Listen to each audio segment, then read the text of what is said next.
All right. Hello and welcome back to the PlantFueled Femme. Today we have Dr. Effie, who is on social media, the Bodybuilding Psychologist, is joining us for a deep dive into the mental aspect around competition prep, post-competition prep, and just bodybuilding in general. So welcome, Dr. Effie. I am so excited to have you join us today. Hi, thanks for having me. I'm excited to be here. Absolutely.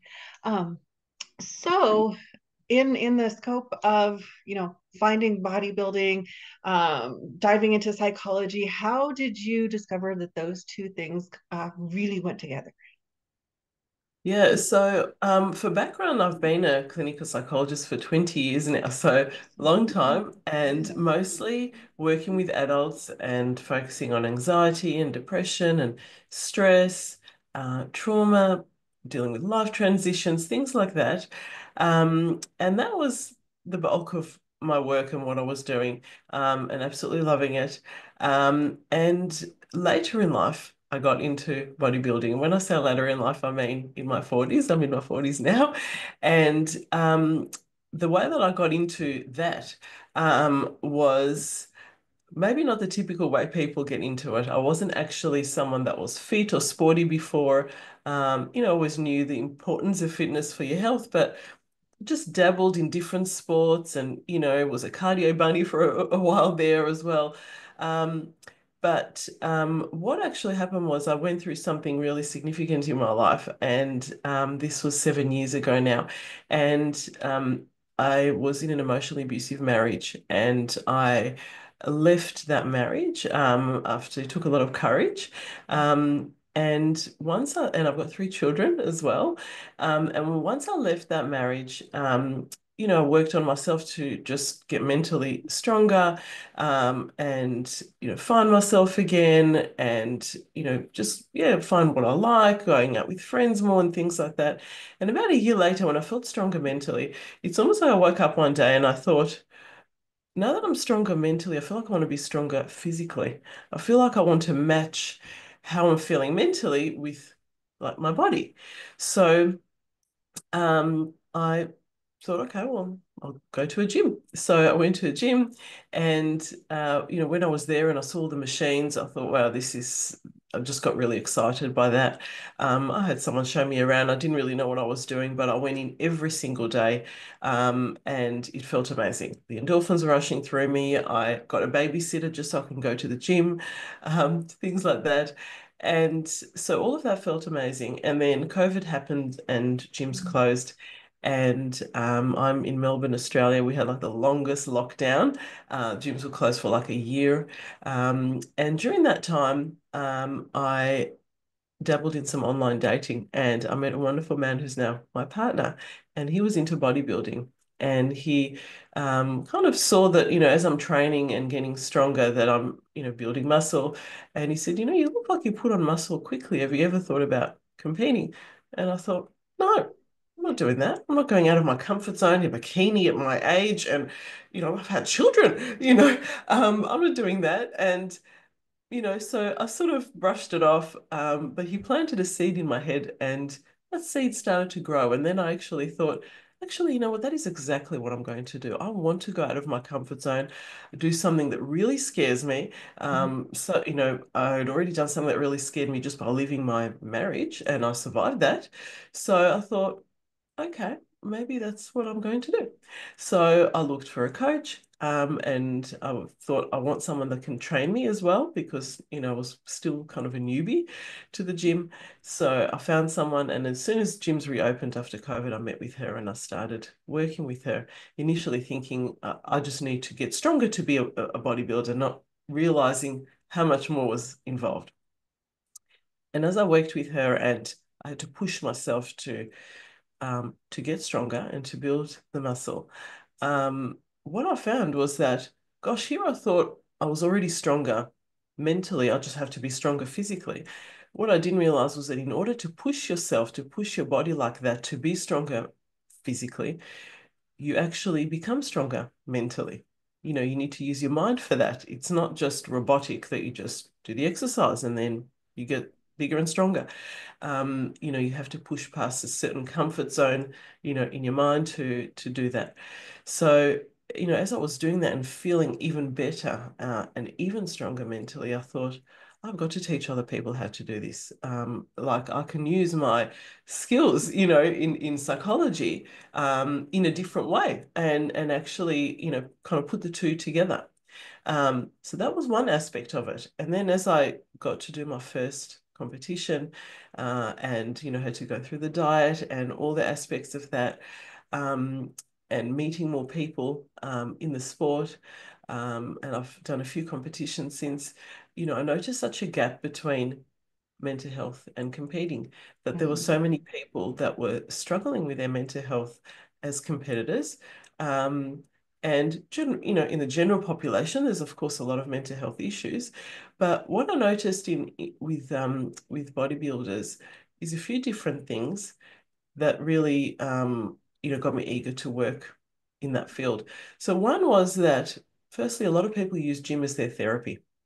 And, we all use that phrase, right? Like, gym is my therapy, because it's like there's an endorphins rush and you feel really good afterwards.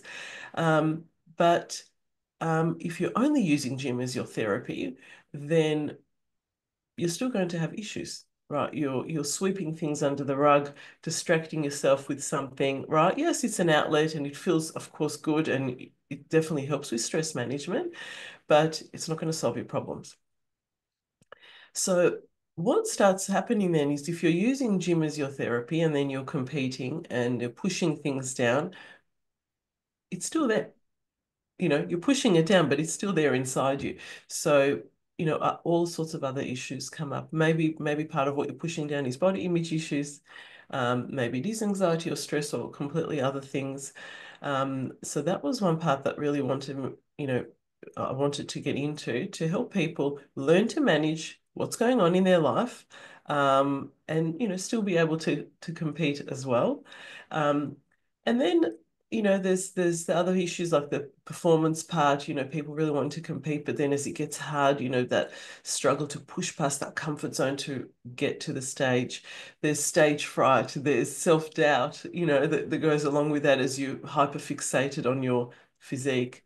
Um, and then, of course, we know that post-comp is often more difficult than preparing for a comp, and not knowing who you are afterwards, how to adjust to that, um, food relationship issues that come up, hormones are all out of whack. So lots of different, issues along the journey. And so, yes, I've been eager to get into that, and that's what I've been doing. Yes. No, I think it's amazing. And we could have probably a 2-hour conversation. Yes. Yes. No, you're right. The mental aspect, people don't understand that the gym isn't our therapy. I was in that camp for a long time, where Yeah, the yeah, gym was my therapy, and I yeah. eventually had to find a therapist, and we've been together now for like 5 years. So still working through some of that trauma, but the Mhm. gym, like you said, it can be a good outlet, but it's not the solution. The solution is actually Yes. resolving those underlying issues. Yeah, yeah, absolutely.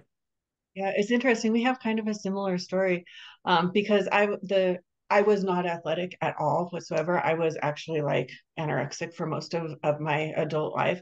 And so I was very small, and I was in an abusive marriage, and I had 4 kids, and I found the gym. And then I left because I built that strength in the gym. And I was like, even though, like you said, it was so scary and it was honestly like the hardest thing I'd ever done, but I Yes, think if I had not found the gym and built some sort of strength there, I don't think I would have been able to leave when yes, wow.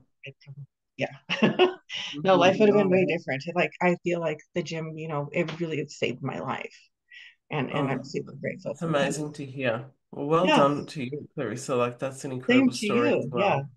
Yeah, it's interesting just how much it really can change your life, but there is Yeah, that mental piece, and maybe that's why your yeah, content resonates with me so much, because there is that mental aspect, like you said, when you're going in and you're trying to make your body look a certain way, you can't you can't just work in what is comfortable. You must step out of the comfort zone.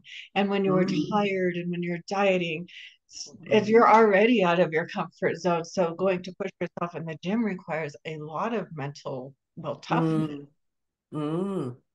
Absolutely. And I think, with competing as well, it's a physique sport, but Mhm. you have to have some internal motivation while you're doing it. Oh, It yeah. can't, it can't be about the physique.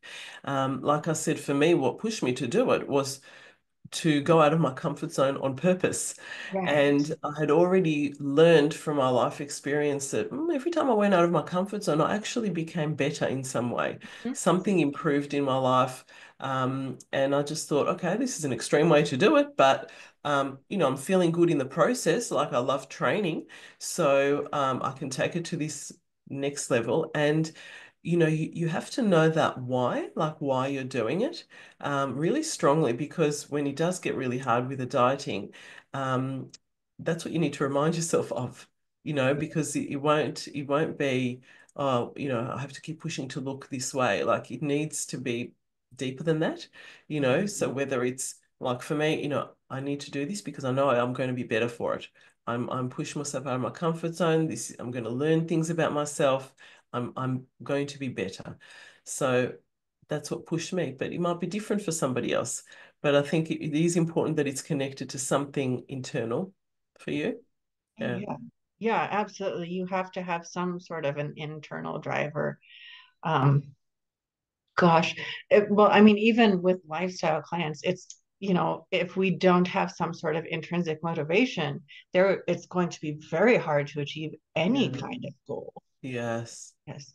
But like you said, when you push yourself and you step out of your comfort zone, that is the only place that growth and change ever happens. Because when we Yes. stay in the comfort zone, we're staying the same. We're That's why it's staying the comfortable. same. That's right. Yeah. Exactly. Mhm. Exactly. Yeah. Yeah. So, so you put out a tremendous amount of content on competing. But say Mm. that someone was, well, in your position, sort of Yeah. newer to exercise, but they decided that, maybe doing a competition is a good way to challenge themselves and to push themselves harder. Is there sort of like a mental checklist they could go over, or things Yes, to look absolutely. for before, deciding, hey, I'm going to get on Before the stage? deciding, yes. Yes, absolutely. I think that's like a really important thing to do. Mhm. So I did create a mental checklist that's available for free through my website or my Instagram. And it does go over just a few key areas that you need to look at. And it's not just do you have like an internal driver? It's also things like, do you have supports around you? Mm. To allow you to do that. Have you had a history of eating disorders? And is that have you recovered from that, or is that something you're still right dealing with? So it's just looking at all of those things to make you aware and not go into it blindly. Um, but also the other thing is you need to find a good coach, Mhm. to guide you through that, to support you through that, to someone that understands you, gets why you're doing this as well.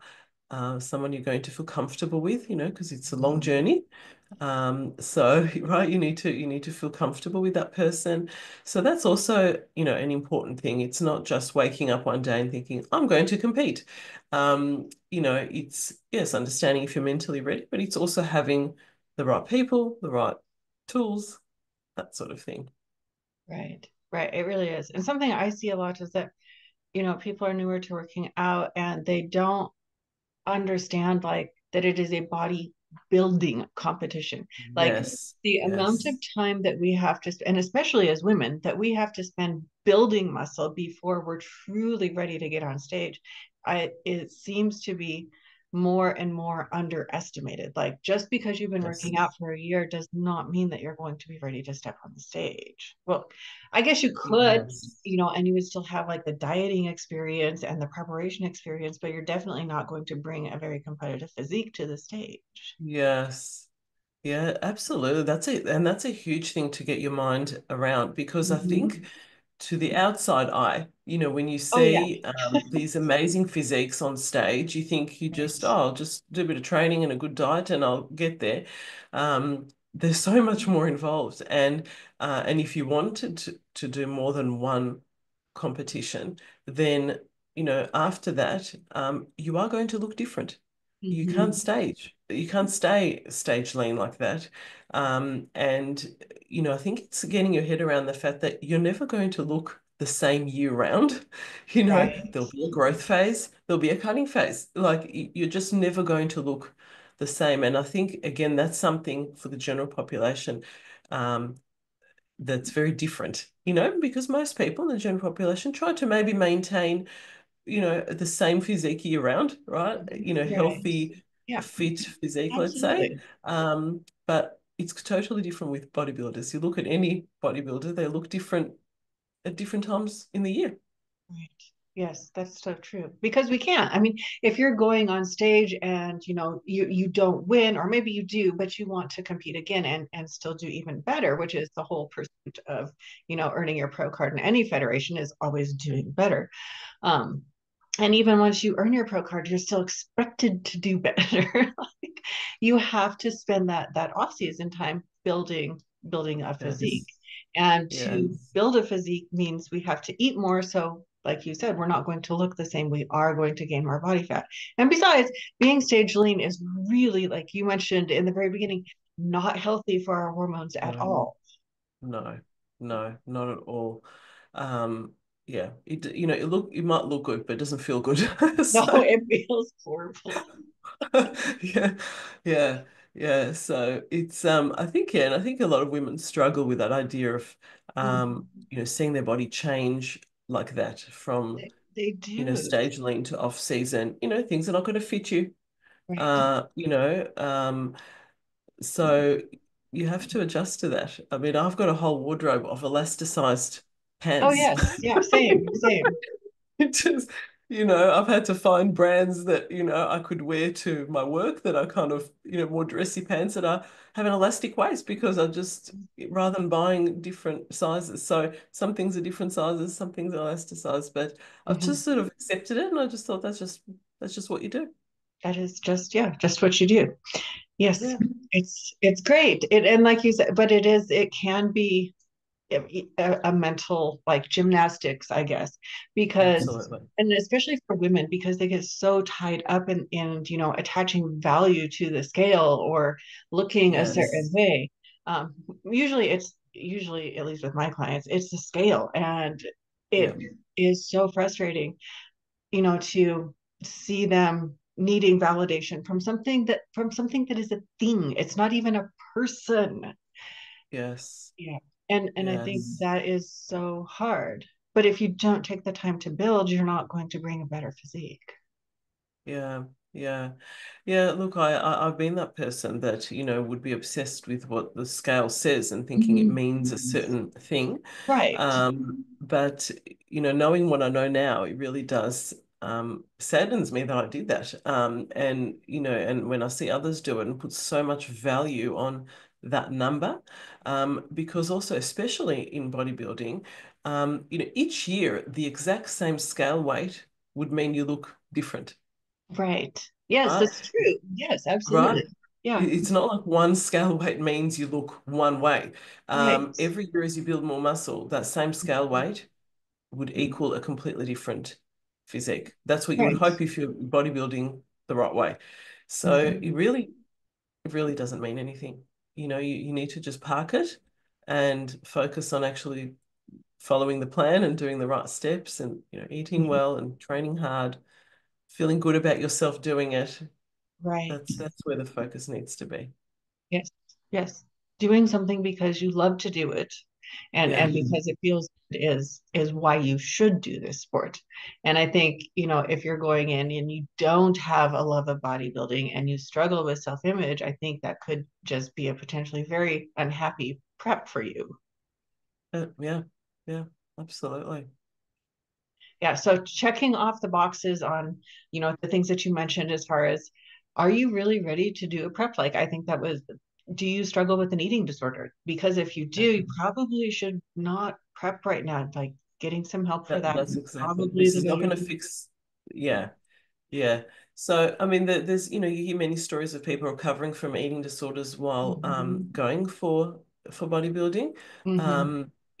As long as that's monitored carefully, Right. and you've got the right support, and yeah, and you've got the right support medically, psychologically with a coach as well. But again, it needs to be for the right reason. Because the thing is that, training or preparing for a bodybuilding comp and having an eating disorder can look the same. Oh This is the yeah, thing, yeah. It's so obsessive. to the outside eye again, it can look the same. Like when you get super scary lean and your face looks like a skull.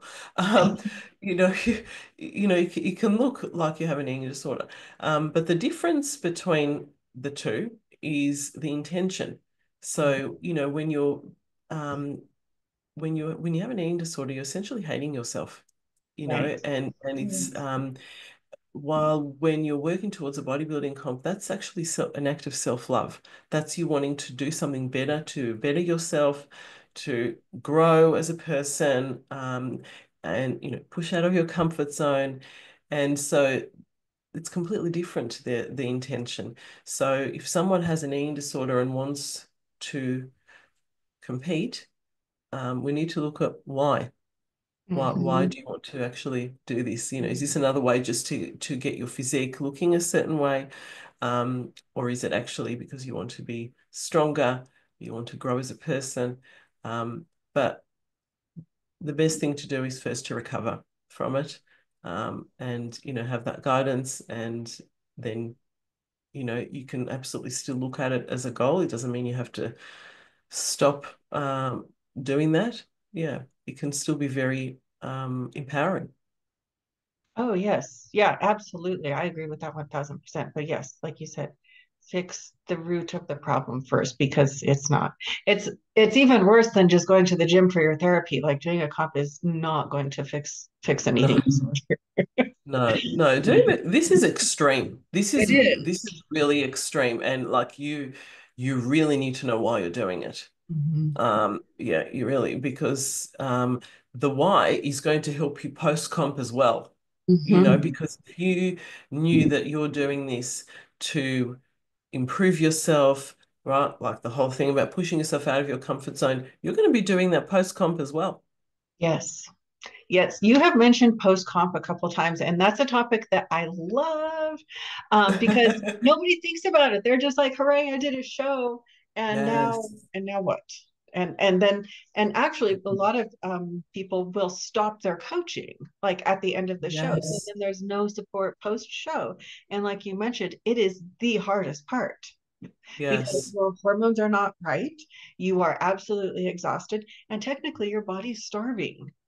Yes, yes, absolutely. I think, yeah, I mean, first of all, what you said, yeah, people don't stay with their coach. Yeah. You really need to stay with your coach, Absolutely. for a while after, even if you don't want to compete. I think when you're committing to working with a coach, take into consideration that you will need to continue with them for at least a few months Yes. after. Absolutely, because there has to be a whole other protocol in place and a reverse diet and someone to monitor you. Um, absolutely. But I think, yeah, people don't often think about what happens after. And when you've been so focused, as you should, for that, but when you've been so focused on that, um, you kind of forget what it's like not to have it in your life, Right. Yeah. you Yeah. know? Because it's so structured and it's so regimented. And Yeah. and I guess we're like little kids. When you take that away, we don't really know what to do. And so then we do Yes. shouldn't do. Yes, and I think like there's a bit of maybe a myth, people think, oh, just go back to what I was doing before. It doesn't Simple as work that. like that. No, it doesn't work like that. That's a misconception, that happens. So, it is something to really prepare yourself for. And it doesn't have to be, I think there's a lot of negativity around what happens post-comp. It doesn't have to be like that. Just Mhm. because it happens doesn't mean you can't do something different about it. But awareness is the first step. I think it's just when people are not aware that it is difficult and it's still something to work through, then they're kind of shocked, and then that makes it much worse, you know. Right, But I think, we have to remember that yes, you competed, and yes, you're a bodybuilder, but you're a lot more than that. right, You're a lot more than a bodybuilder. You're a lot more than a competitor.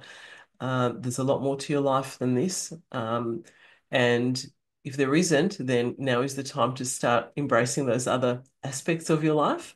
If gym is like your therapy and this is all that you're focusing on, now that you're aware of this, let's, create a bit more balance so that you've got other things to focus on, other goals that you can go to. Maybe things that, as a result of being in prep, you had to neglect or, put, behind you for a bit. Um, Now is the time to embrace those things, whether they're career goals, whether they're relationship goals, um, just, yeah, activities, things you wanted to do. Now is the time to get back to those to feel more like yourself again. That's one huge part of it. right, right. That is, and it's like you said, it can be hard because, well, because the big goal is taken away. So if you don't have, a plan in place for now what, I think, that could be something that's super detrimental mentally. Yes, yeah. But I think also, like, it doesn't mean that, you have to have like another big goal. You Right, don't have to put yourself through pressure to have another big goal and another big achievement, like that. It can just be simply just to get balance back, to look at, okay, what are the things that had to take a back seat that I can do again? And reminding yourself, what are all the things that make up my life? I've got, okay, I might have family or kids, career, other leisure activities that I used to like. There's friends I haven't caught up with in a long time. So gradually starting to do more and more of those things. right. Um, a bit like a reverse diet, you're sort of reversing Yeah. back into life. Yes. Into being a regular person. Yeah, yeah, Yeah. exactly. Yeah. And I think that that's so good to, think about the balance because life has balance, but competing does not have balance. And so therefore it kind of takes like the forefront, it takes the front seat. And so, like you mentioned, other things, friends, family, events, your job sometimes takes a back seat, depending on how much Yeah, flexibility you have with your job. But like yeah, I run my own business and I know like towards, I don't know, about like 10 weeks out, I start kind of not doing as good as I should be doing. And I know that, and it's okay because it's just a yeah. season. But all of Mm, life is like that. We're always going to be seasons. So if you have yes. spent 16, 20 weeks prepping for a show and have invested all of this effort and all of this energy into yourself and your what is the word I'm looking for? Not protocols, the um the structure that goes around prep, Yes, yes, it is not a life of balance at that point. So to or engage in the show and be done with that, you can reclaim your balance. yeah, yes, that's right. The way that I sort of sometimes describe it to my clients is, imagine if like your life is like a pie chart that's made up of different bits, right? Like I said, you might have family in there, career, your training, all these different bits. What starts happening is that the deeper you get into your comp prep, the more that pie chart starts being shaded with the gym and the training and the nutrition, right? And the other bits just get smaller and smaller. And that's okay. That's what you need to do as an athlete when you take it seriously. But as you come out of comp, once the curtains are down, you need to start remembering what was that pie chart before that I had. What were the bits that made it up? Let's start shading some of these other areas. And what's like one small thing I could do to, um, have more quality time in my relationships, or what's something I want to improve in my learning for my career or things like that. So yeah, remember, you just start remembering there's other things and start focusing on them. Right, right. I love the pie chart analogy. I think that's fantastic. Yeah, just gradually starting to take it back so that you have those multicolors again instead of all this. Yes, exactly. Yeah. I love that. So post show, because it is hard, like you said, because you're having to refine your balance, Mhm. and you know, accept that your identity is not just a competitor, but there's also like the aspect of having to go through a reverse diet, and Yeah. which for a lot of people, myself included, is like the hardest part because Yes. it requires so much self-control. Like anybody can diet, but when Yes. you're coming off of an extreme diet and your body has very low body fat, it really impacts your hormones. And you're very, Yes. very hungry and you're very, very tired. So Yes. that's also somewhat dampening our mental capabilities, as far as making good choices go. But what's like with you competing, or working with your clients, what Yes. have you found is like a good tool to maybe kind of make that mental aspect of the reverse dieting a little bit easier? Yes. Yeah. First of all, I think again awareness that this is going to be difficult, and that you are going to experience potentially extreme hunger as you start introducing other foods, and I guess that's also why staying with your coach and following a reverse diet plan is so important, so that you do it very, very gradually. And doesn't mean you don't still, enjoy foods and get that balance back. But I think the really important part, mindset wise, is self-compassion. Being kind to yourself. I think some people beat themselves up. Gosh, I could do a prep. Why can't I do this? Why am Mhm. I feeling so hungry? Why do I want to eat everything? It's okay. These are normal feelings. And it's important that we are kind to ourselves. And maybe if that didn't go the way that you wanted it to go, and maybe if you did binge, it's okay. We can acknowledge it. That's what happened, but you can move on from that. I think what happens a lot of times is we beat ourselves up and think, well, I stuffed that up. Now I'm totally doomed, and Mhm. I may as well just continue doing what I'm doing because I've stuffed it up anyway. No, that's not the case. We all can, we can make mistakes, we can stuff up, but communication with your coach as well is really important. And I think the truth is many people don't communicate that. They're ashamed, they feel guilty, and it's okay. You can still talk to your coach even when you feel shame and guilt. This is part of dealing with discomfort as well. It's just a That's true. different kind of discomfort. So feel whatever you're feeling, allow yourself to feel it, to experience it. Don't try and suppress it or feel like, you've got to be a soldier now and follow this regimented, plan completely.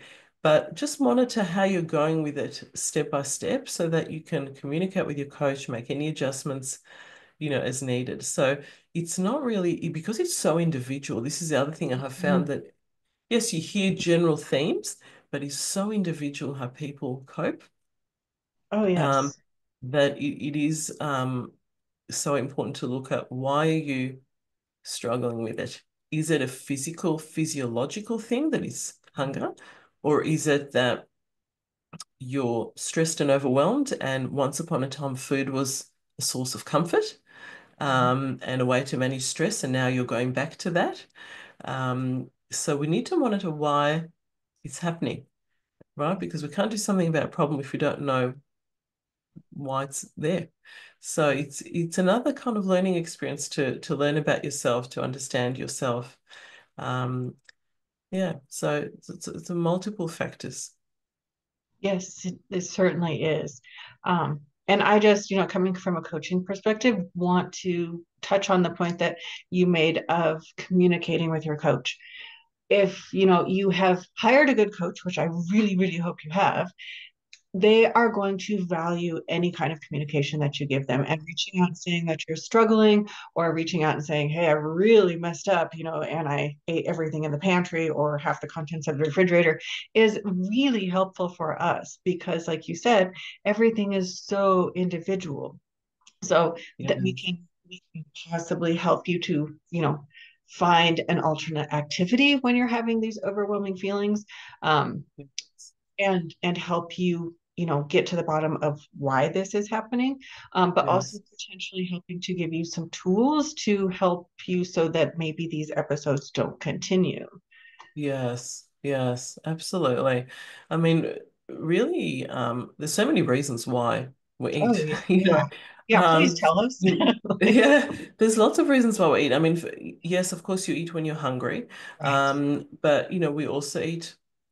Many people eat for comfort, right? Yes. And a lot of it is I'm going to say normal because it's how we grew up. I mean, you're given, lollies when you've been a good girl, or something like that, right? That's food has been a reward. Mm-hmm. Um, we celebrate with food, Yes. right? So, food is also for enjoyment. It's also for connection. So, it also has all of those positive aspects as well. It's also to fuel us. So there's lots of different, reasons. But if you're eating for comfort, to suppress a feeling or not think about something, then that's unhelpful in the long run. Right. That's not a sustainable tool. And it's not going to make you actually feel good. That's Mm. maybe just for the moment, but not in the long term. Right. So we really need to be honest with ourselves why we're reaching for that food, really. Right. That's true. That's like just using food as a coping tool, like we would use alcohol as a coping tool. It's Yeah, it's really like the same thing. absolutely, absolutely. It is another substance. Yes. Absolutely. Exactly. We also eat for when we're bored as well. I Bored. mean, how many Yes. times do we sit in front of a movie and eat a bucket of popcorn and mindlessly, right? Not even realize Right.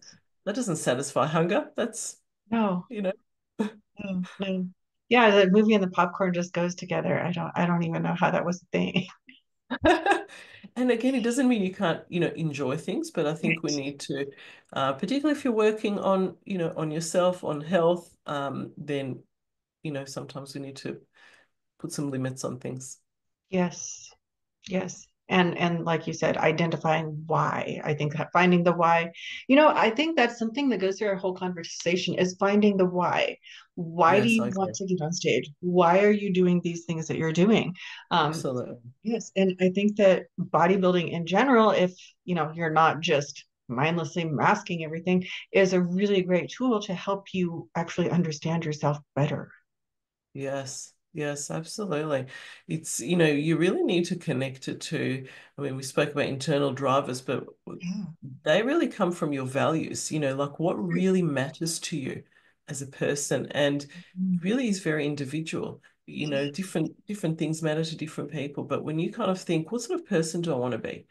Um, do I want to be, confident person, a resilient person?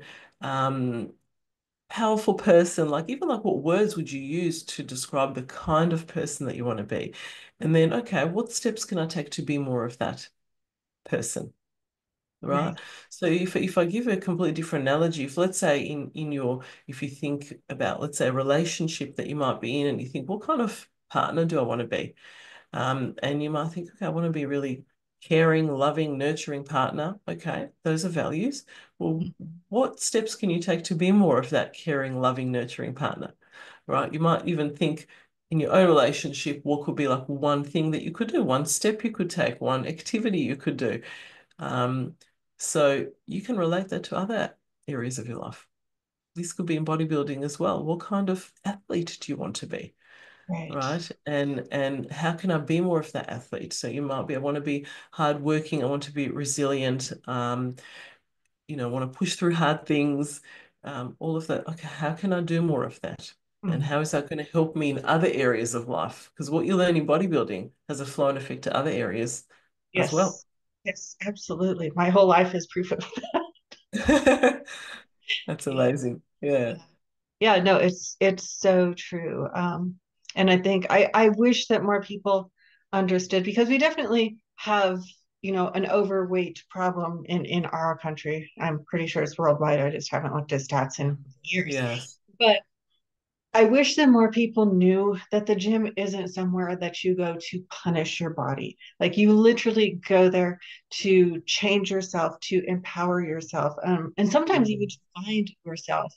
So it's not just about, exercising because you ate XYZ food. You're doing something that is so beneficial for your health and for your mind. And I do wish that so many more people knew that. I wish the whole world knew that.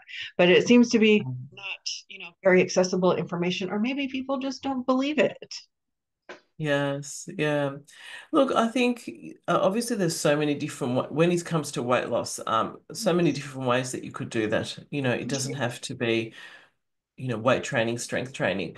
But yeah, you need to find yeah, you need to find the why, why you're doing it. Yes, there we go. The And why again.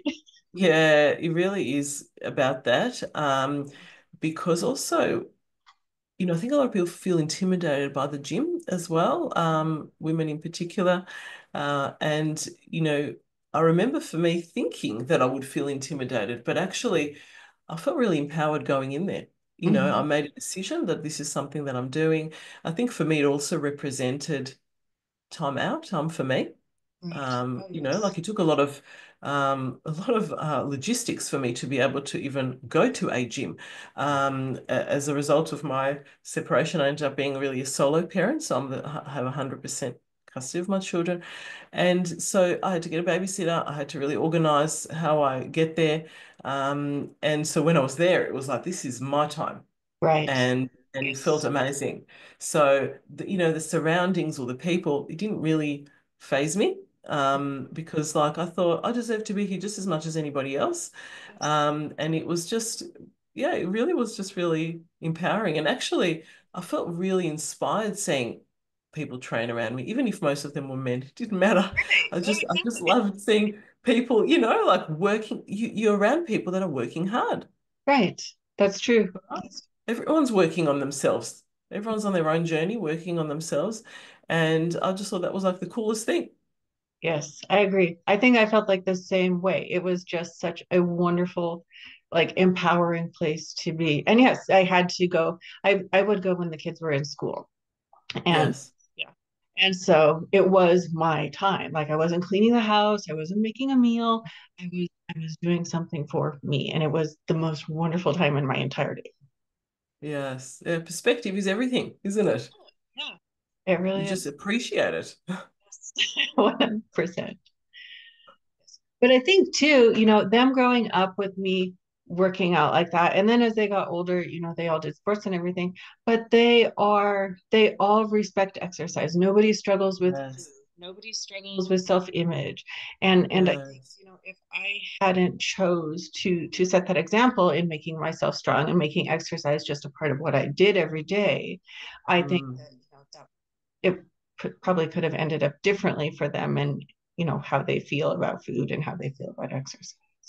Yes, yeah, no, I totally resonate with that. I definitely, remember thinking that one of my motivations for doing this also used to be a role model to, I've got three girls, so Oh my gosh. to be a role model for them and just also to show them, women can be strong Yes. and independent.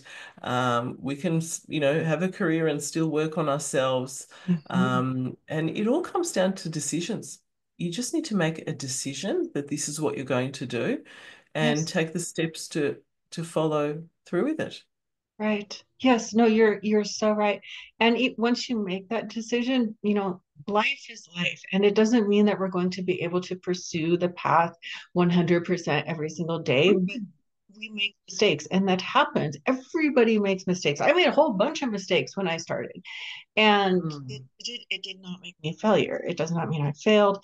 As long as we keep getting up and we keep going Yeah. back and we keep trying to Yes. be consistent, it will Yes. make a big impact. Yes, yes, absolutely. I think that's one of the things I have found also so empowering with continuing on a bodybuilding journey. If I had stopped after one competition, I would never get to find out the potential that I have or like the growth that you can make or how many more lessons I will learn. So, you gotta trust the process and you gotta trust that if you keep going, you will improve.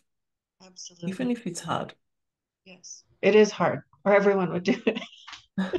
Yeah, exactly. Yes, but as long as you keep doing, following the process and you keep applying yourself and you keep challenging yourself and you keep up with consistency as best as you can, like you said, Mm, you will improve. yeah, yes, Yeah. yeah. I love that. I always think that's a good place to leave off. Was there anything else you wanted to share, Doctor? No, I think we've covered so much. We So have thank you for, wonderful yeah, allowing me to conversation. share it. Yes, thank you. Thank you so much for joining me this afternoon. I truly appreciate it. Um, we'll post your website on the oh my gosh, the podcast so that people can come find your what was it, the mental prep checklist? Yeah, so there's the mental prep checkers exactly. So it's on my website. Yeah. Okay, great, great. Well, thank you so much for joining us. I truly appreciate it.